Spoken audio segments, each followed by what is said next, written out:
ਜ਼ਿੰਦਗੀ ਦੇ ਵਿੱਚ ਕਦੇ ਵੀ ਮਾਮਲਾਤ ਬਣ ਜਾਣ ਨਾ, ਕੋਈ ਦੁੱਖ ਤਕਲੀਫ ਆ ਜਾਵੇ, ਕੋਈ ਵੀ ਪਰੇਸ਼ਾਨੀ ਬਣ ਜਾਵੇ, ਤੇ ਨਾਲ ਹਮੇਸ਼ਾ ਆਪਣਾ ਖੂਨ ਹੀ ਖੜਦਾ, ਹੋਰ ਨਹੀਂ ਖੜਦਾ ਕੋਈ ਵੀ।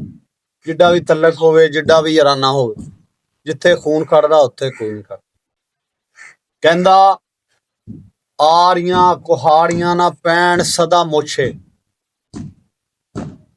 ਤੇ ਕਦੇ ਰੰਬੇ ਨਹੀਂ ਜੜਾਂ ਤੋਂ ਰੋਕ ਪੁੱਟਦੇ।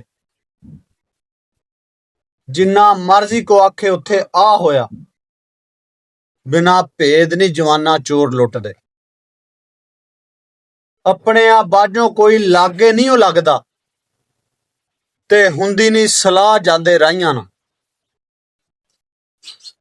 ਦੁਨੀਆ ਤੇ ਭਾਵੇਂ ਲੱਖ ਹੋਣ ਯਾਰ ਬੇਲੀ,